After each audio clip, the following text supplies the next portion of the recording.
இந்த video sponsor பண்ணது பைமோட் application. பைமோட் அப்ளிகேஷனை யூஸ் பண்ணி பயனடைங்கள். அனைத்து சொந்தங்களுக்கும் வணக்கம். இன்னைக்கு நம்ம நாட்டுக்கோழி செய்ய போறோம். 2.5 கிலோ நாட்டுக்கோழி எப்படி செய்யறோம்னு பார்க்கலாம். நம்ம சேனலுக்கு போலாம் வாங்க.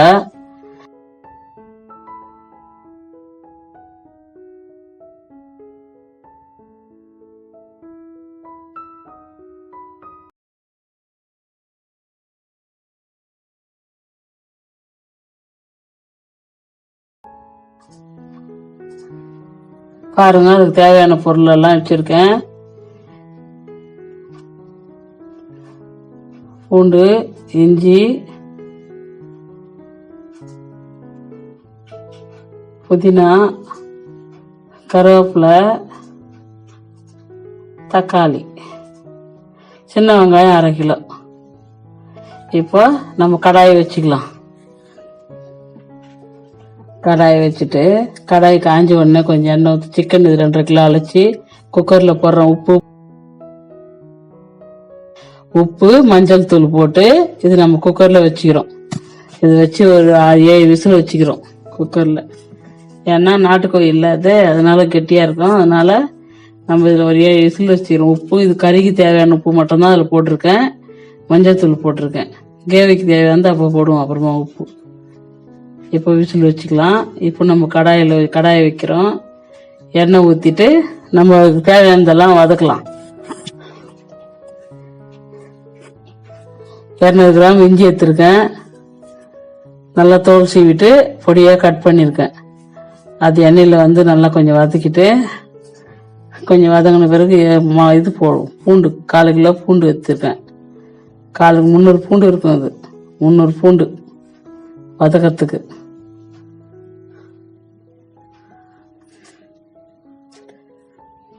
கொஞ்சம் லேசாக வதக்கி விட்டுட்டு வெங்காயம் போடும்.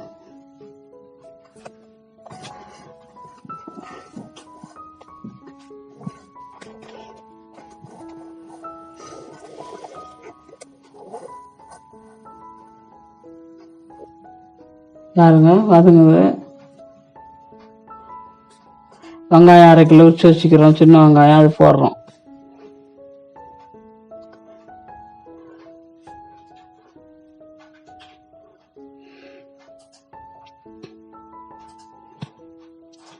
இந்த அளவுக்கு இது மசாலா போட்டால் தான் வந்து டேஸ்ட் இருக்கும் நல்லா. இப்போ கருவேப்பிலை அழைச்சி வச்சிருக்கோம்ல, அந்த கருவேப்பிலை போடுறோம். கருவேப்பிலை ஒரு பிடி கருவேப்பிலைக்கு இருக்கும். ஏன்னா அப்படியே போட்டால் இது இருக்காது, எடுத்து போட்டுருவாங்க. அதனால அரைச்சி போடுறோம். இது புதினா ஒரு பிடி போட்டு நல்லா எல்லாத்தையும் ஒன்றா வதக்கிறோம்.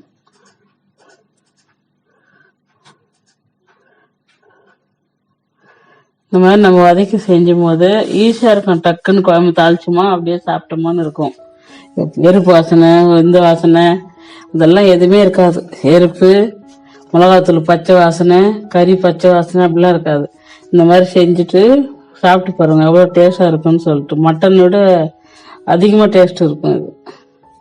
அதனால இப்போ இது வதங்கிச்சு. நம்ம 1/2 கிலோ தக்காளி கட் பண்ணி வச்சுக்கிறோம், அது போடுறோம். அதுவும் நல்லா வதக்கிட்டு தக்காளி வதங்கிட்டு இப்போ கறி எப்படி வெந்திருக்குன்னு நம்ம பார்த்துக்கலாம். ஒரு இது ரவுண்டு விசில் வச்சுருக்கோம். 7 விசில் வருது பாரு விசில்.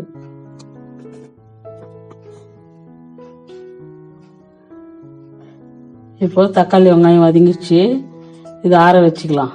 கொஞ்சோண்டு பாதி ஆறினா தான் நல்லாயிருக்கும் அரைக்கிறதுக்கு. ரொம்ப சூடாட அரைக்க முடியாது. கொஞ்சம் ஃபேன் காற்றுல ஆற வச்சுக்கலாம். அவ்வளோதான், போதும். ஆஃப் பண்ணிவிடுவோம், ஆற வச்சுக்கலாம்.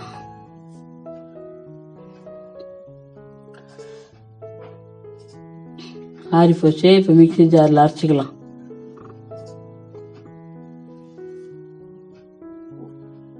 நைஸாக அரைச்சிக்கலாம். மிக்ஸி ஜாரில் அரைச்சிட்டு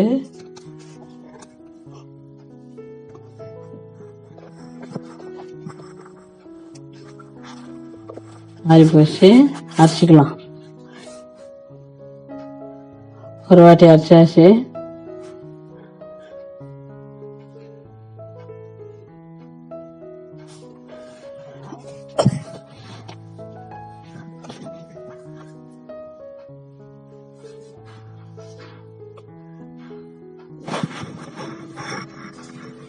இப்போ அரைச்சிட்டோம். இதையும் அரைச்சிட்டு இப்போ நம்ம குண்டான் தாளிக்கிறதுக்காக குண்டான் வைக்கலாம்.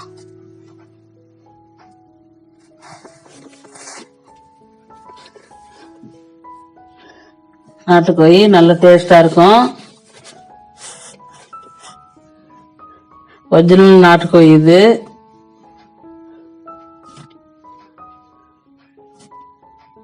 பாருங்க அரைச்சாச்சு, அவ்வளவுதான். இப்ப நம்ம தாளிக்க ஆரம்பிக்கலாம். இப்ப தாளிக்கிறதுக்காக ஒரு 3 வெங்காயம் வெட்டி வச்சிருக்கேன், கொஞ்சம் முழு பூண்டு வச்சிருக்கேன், சோம்பு வச்சிருக்கேன், கறி மசாலா தூள், மிளகுத்தூள், மிளகாத்தூள், கொத்தமல்லி. இப்போ எப்படி தாளிக்குதுன்னு பார்க்கலாம் வாங்க. இப்போ எண்ணெய் ஊற்றிக்கலாம். குண்டா காஞ்சிடுச்சு. நமக்கு தேவையான எண்ணெய் ஊற்றிக்கலாம். நான் ஊற்றிக்கிறேன், 400 கிராம் எண்ணெய் ஊற்றிருக்கேன், நிறைய கறின்றதுனால.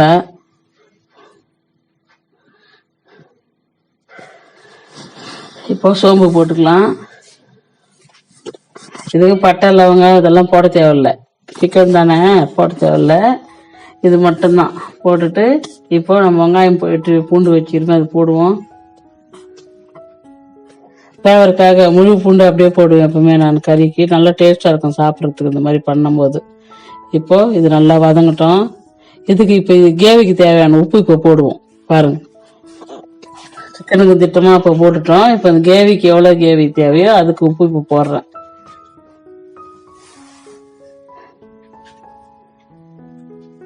பாருங்க, கையில் காட்டி போடலாம். இப்போ கறி எப்படி வெந்துச்சுன்னு நடுவில் பார்த்துக்கலாம். பாருங்க, 7 விசில் வச்சேன், எப்படி இருக்குது பாருங்க, கறி நல்லா வெந்து போய்க்குது. பார்த்தாச்சேன்.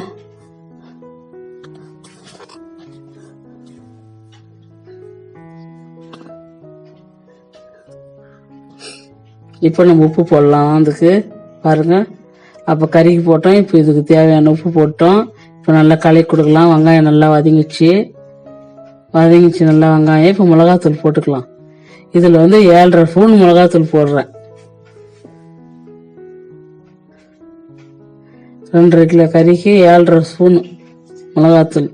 நம்ம பெரிய டீஸ்பூன் கணக்கு வச்சுக்கலாம், 7.5. அதே தான், அந்த அளவு தான் இருக்கும். இது 7.5 ஸ்பூன் போட்டு கறி மசாலா தூள் 3 ஸ்பூன் போடுறோம், சின்னது.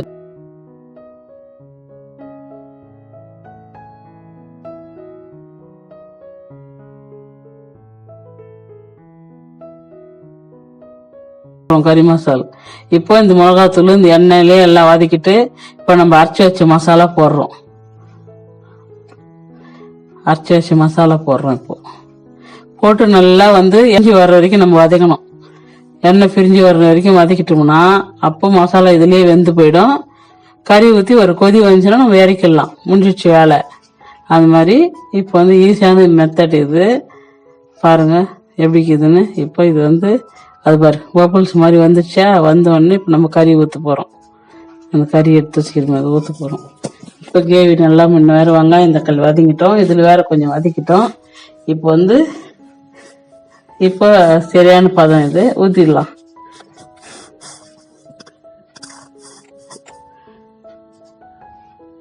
தண்ணி எடுத்துட்டு இப்போ எடுத்து ஊற்றுவோம் கறி. பாருங்க, ஊற்றி கலக்கினா கரெக்டாக வரும்.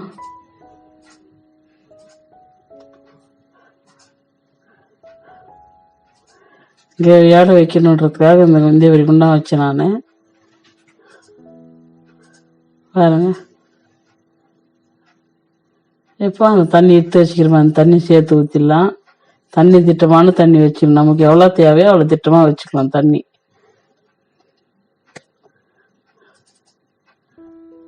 இப்போ எல்லாமே சேர்த்து நான் 1 லிட்டர் தண்ணி வச்சிருப்பேன், அவ்வளோதான். இதுக்கு 2 கிலோ கறிக்கு இந்த கிரேவிக்கெல்லாம் சேர்த்து எல்லாமே சேர்த்து 1 லிட்டர் தண்ணி இருக்கும். கறியில் ஊற்றணும் பற்றி அந்த தண்ணி மட்டும்தான் இப்போ இது. அந்த தண்ணி அப்படியே இருந்தது இல்லை கறியில், அது அந்த தண்ணி மட்டும்தான். இப்போ 1 லிட்டர் கணக்கு தண்ணி வச்சுக்கோங்க இவ்வளோ திட்டத்துக்கு செய்யறதுக்கு. இப்போ அவ்வளோதான். ஒரு கொதி வந்துச்சுன்னா பாருங்க, இப்போ எண்ணெய்லாம் பிரிஞ்சு நல்லா கொதி வந்துச்சு. இப்போ ஃபைனல் ஆயிடுச்சு, அவ்வளோதான். எப்படி பார்க்கறதுக்கு எவ்வளோ கலர்ஃபுல்லாக இருக்குது பாருங்க. அவ்வளோ டேஸ்டா இருக்கும். சின்ன குழந்தை கூட சாப்பிடலாம், காரமே தெரியாது.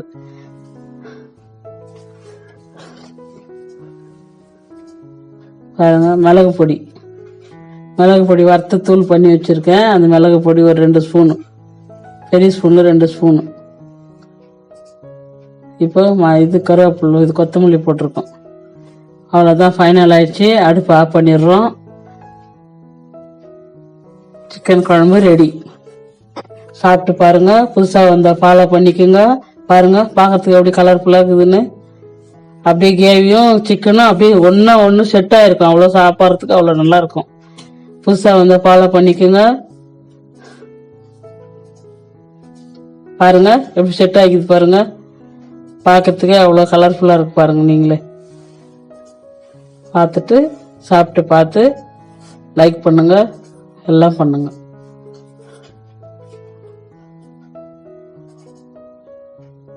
ஓகே.